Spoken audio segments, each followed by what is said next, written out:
namun mengapa terkesan tanpa persiapan matang? Minimnya sosialisasi tentang Badan Penyelenggara Jaminan Sosial Ketenagakerjaan pun mengundang kritik. Saya Putri Ayu Ningtyas, inilah Kupas ke-7 polemik jaminan hari tua.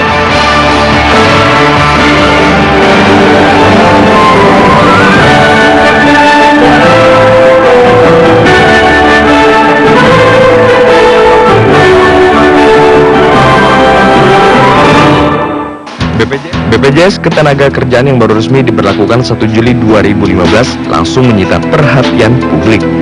Kalangan buruh atau pekerja memprotes peraturan pemerintah nomor 46 tahun 2015 tentang jaminan hari tua yang menjadi salah satu program BPJS Ketenagakerjaan. Aturan pencairan jaminan pensiun menjadi pokok keberatan karena baru bisa dicairkan setelah kepesertaan minimal 10 tahun dan peserta baru bisa menarik seluruh dana pensiunnya di usia 56 tahun. Komisi 9 DPR pun pada 6 dan 7 Juli menggelar rapat dengar pendapat dengan BPJS Ketenagakerjaan dan Kementerian Tenaga Kerja untuk mendapatkan penjelasan soal aturan PP nomor 46 tahun 2012 tersebut. Peraturan pemerintah soal jaminan hari tua menuai kritikan karena dianggap minim sosialisasi. 5 tahun aja itu, dulu jam sostek 5 tahun aja masih kita kritisi loh. Karena dicicil, harusnya begitu.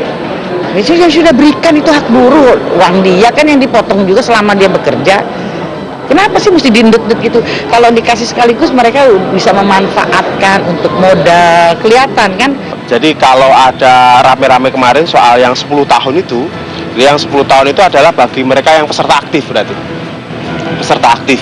Tapi kalau bagi peserta, misalnya yang kena PHK segala macam berarti begitu dia kena PHK 1 bulan kemudian dia bisa ambil JHT-nya. Itu arahan dari Bapak Presiden yang nanti tentu konsekuensinya akan ada revisi. DPR pun meminta pemerintah segera merevisi peraturan pemerintah tentang jaminan hari tua ini dan mensosialisasikannya. Menurut tim komunikasi Presiden Teten Masduki, Presiden merespon keberatan pekerja dengan meminta pejabat merevisi peraturan pemerintah tentang jaminan hari tua tersebut. Revisi yang akan melibatkan unsur perwakilan pekerja ini dijanjikan selesai dalam bulan Juli.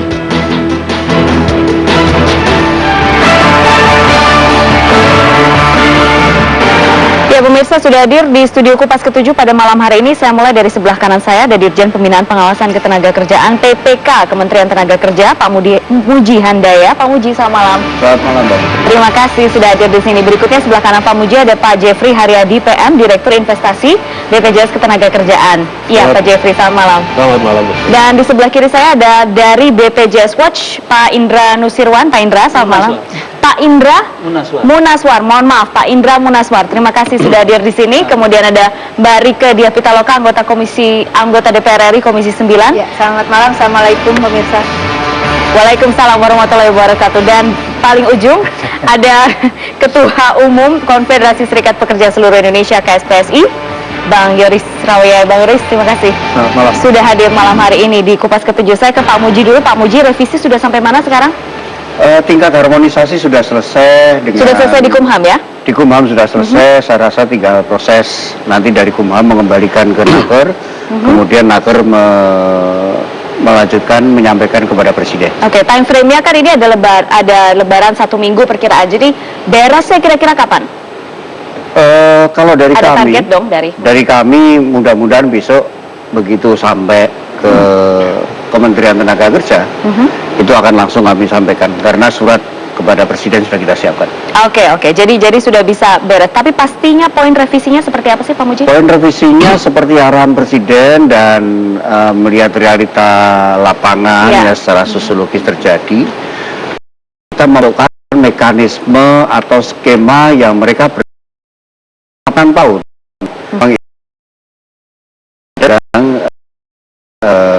SJSN dulu. Tetapi setelah melihat berbagai masukan tanpa melanggar undang-undang, kita masukkan begitu pekerja ter-PHK berapapun, apakah dia 2 tahun, apakah 3 tahun, ataukah dia 15 tahun, 1 bulan setelah berhenti bekerja, diharapkan dapat, saya katakan dapat di situ, dapat mencairkan haknya.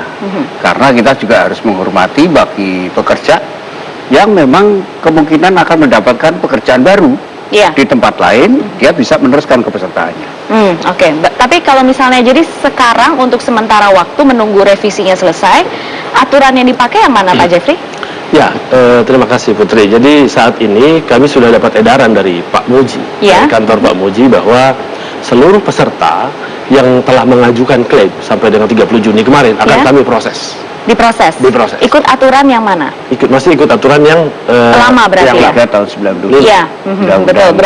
Berarti yang ke kepesertaan 5 tahun plus 1 bulan itu, Iya. jadi sudah bisa dicairkan full semua ya? Iya. Oke, sudah banyak yang mulai mencairkan sekarang? Ya lumayan lah. Jadi saya mendapatkan info setelah ada informasi ini, jadi banyak yang memasukkan aplikasi untuk pencairan, itu betul? Sebenarnya selama ini rata-rata sekitar segitu juga. Iya. Nggak ada Tidak ada lonjakan rush yang luar gitu? biasa saja. Baik Kak. Mbak Rika, ingat minggu lalu kita membahas ini, 1 hari sesudahnya ada revisi. Iya. Inikah yang sudah diharapkan? Gara-gara Putri ini. Enggak, ini gara-gara Mbak Rika. Inikah yang sesuai yang diharapkan? Ya tentu saja harapannya masih jauh ya. Tetapi saya kira ada solusi yang segera diambil, itu juga kami cukup mengapresiasi. Tetapi jangan lupa, karena di beberapa televisi swasta juga ada yang mengatakan ketika uang itu sudah masuk ke BPJS maka itu milik negara. Itu salah total. Oke. Ya. Ini jangan sampai terjadi Ini persepsi. Ini beda dengan kekacauan pajak ya. loh. Dalam Undang-Undang BPJS jelas dikatakan bahwa dana yang dipotong dari upah buruh dan juga cost sharing dari pemberi kerja itu adalah dana amanah milik peserta. Kenapa sekarang polanya berbeda dengan yang lama? Sesuai dengan makna atau prinsip filosofi jaminan sosial adalah bagaimana kemudian dana yang sebesar-besarnya ini dikelola, manfaatnya itu untuk peserta, disebut dengan dana amanah. Oleh karena itu, apa perbedaannya dengan sistem yang dijalankan sebelumnya? Sistem yang dijalankan sebelumnya penyelenggaranya itu berbentuk PT. Padahal di negara manapun yang namanya jaminan sosial itu berbeda dengan asuransi komersial. Ini katakanlah ada pengelolaan di situ tapi jaminan sosial, sehingga pengelolanya tidak mencari untung, dia berbentuk nirlaba. Itulah BPJS Ketenagakerjaan. Makanya dibentuk ya, sekarang. oleh karena itu kaitannya dengan dana JHT yang ada sekarang ini, saya ingin kembali menekankan sekali lagi, ini bukan uang pemerintah, ini adalah uang peserta. Jadi jangan sekali-kali ada yang coba-coba mengatakan, loh sekarang ini adalah uang negara, terserah pemerintah mau mekanismenya seperti apa. Mekanismenya sudah jelas, diatur bahwa harus ada perbaikan, iya. Tetapi tentu saja kami menyesal kalau revisinya itu hanya persoalan bagaimana kemudian dia bisa mengakses dana seperti sebelumnya. Itu ya harus dimasukkan. Secara yuridis ya memang harus ada perbaikan dari undang-undang, saya akui. Tetapi secara filosofis bahwa jaminan sosial itu adalah untuk memperbaiki kehidupan para pekerja agar layak, itu jelas sesuai dengan perintah undang-undang dasar dan undang-undang terkait. Lalu secara sosiologis tadi sudah dikatakan oleh Pak Muji sendiri, ada kondisi-kondisi yang memang tidak gebiah uyah lah sebetulnya penerapan ini. Itu sudah terjadi. Tetapi kami juga mengharapkan ada revisi persentase itu harus diperbaiki. Oke, itu tentang jaminan pensiun ya. Jaminan hari tua. Jaminan hari tua. Sekarang 5,7 ya. Kami berharap ini kemudian nanti ada perbaikan sampai 7%. Lalu kemudian pengelolaannya kami berharap tidak hanya untuk kemudian ada keuntungan untuk perumahan, tetapi juga bisa untuk ada koperasi dan sebagainya. Itu juga penting. Semuanya nanti dikembalikan kepada para pekerja. Iya, tapi Karena sebenarnya uang pekerja. Betul, Kak. Tapi sebenarnya kalau misalnya dari teman-teman pekerja untuk soal JHT ini sudah clear belum bahwa mereka oke, sekarang sedang direvisi, semuanya bisa kembali melakukan mekanisme seperti sedia kala, ada aturannya begini-begini, sosialisasi itu sudah sampai belum? Saya tidak bisa memberikan kepastian Pak Muji dan bahwa dengan revisi yang terkesan karena ada tekanan daripada pekerja, terus kemudian bikin sesuka-sukanya. Revisi ini nih kapan disosialisasikan? Proses revisi atau pembuatan PP, saya kemarin mengecek dari Tripnas, itu kan ada 15 orang Tripnas dari pekerja, itu 5 dari anggota kami. Saya tanya selama masa bakti mereka sampai dengan berakhir tanggal 30 April kemarin, pernah nggak mereka ikut membahas tentang JHT? Tidak pernah, hanya membahas tentang pensiun. THT berubah menjadi pensiun. Ini kan ada persoalan antara undang-undang jam sostek kita rubah menjadi undang-undang 40 tentang BPJS. Awalnya tuh kan begitu jam sostek, sejak dia merubah bentuknya dari seperti tadi Rika bilang, ini kan perusahaan, kemudian ada direktur investasi pada saat itu, dari situ mulai terjadi gejolak. Sekarang ini begini, uang pekerja ini bukan pajak gitu. Kita dipotong langsung keringat dari pekerja, kemudian pemerintah coba mengelola ini, seperti tadi Rika bilang, ini kan dana amanah. Terus kemudian tidak bisa ikut sertakan pekerjaan untuk menentukan ini di mana, siapa yang mengawasi. Oke, jadi tunggu, saya konfirmasi dulu. Jadi kalau misalnya soal revisi ini, saya dapatkan informasi sebenarnya pihak pekerja diajak bicara oleh Kementerian Tenaga Kerja, benar tidak? Ada ini begini, Pak Muji, ini yang saya paham sekali. Jadi begitu kemarin saya dapat berita tentang acara ini, saya coba mengundang Tripnas dari kita yang sudah akhir. Kan semua Tripnas kan tanggal 30 April kan habis masa bakti. Habis masa bakti, kemudian yang baru kita sudah ajukan sesuai dengan perintah sampai sekarang belum diproses. Saya tanya mereka, kalian selama ini ada proses RPP mengenai JHT? Tidak, Pak. Kami selama ini hanya berbicara tentang perubahan THT menjadi pensiun.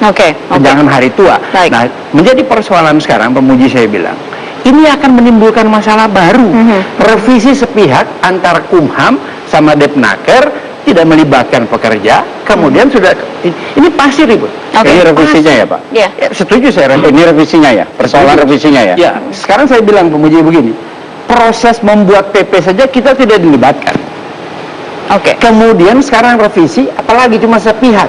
Jadi saya pikir pasti tidak diterima, karena ini ada masalah-masalah banyak seperti tadi sudah dijelaskan sama Riki.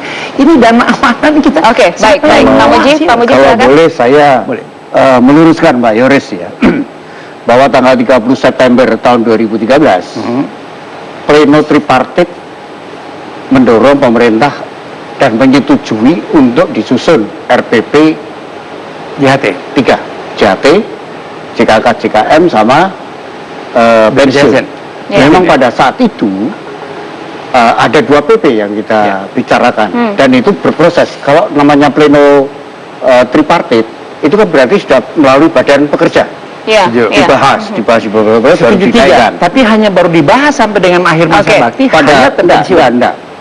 Kita bahas ketika itu jaminan kecelakaan kerja, jaminan kematian menyatu dengan PP JHT.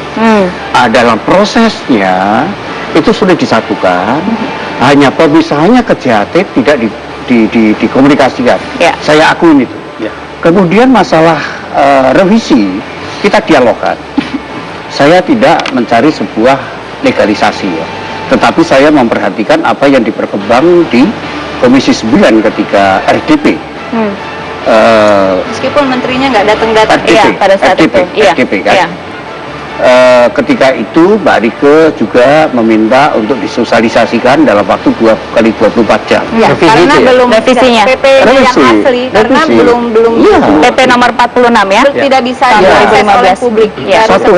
Satu hari kami pulang dari RDP, kita pulang dari RDP, saya langsung membuat undangan ketika itu kepada konfederasi, kepada federasi, lebih dari 100 hadir di ruang tripartit untuk mendialogkan, tidak mencari legitimasi mengenai revisi. Jadi revisi ini sudah didengar oleh semua teman-teman ya, rencana ini. Tidak melalui mekanisme Tripnas lagi. Tripnasnya nggak ada kok, Pak. Makanya saya mau bilang. Baik. Kita sekarang jeda dulu. Pak Indra, ini dari setengah dialog, ini ada miskomunikasi. Jadi benarkah soal penerapan ini memang minim sosialisasi? Nanti saya konfirmasi itu pada Anda. Tetap bersama kami di Kupas Ke-7.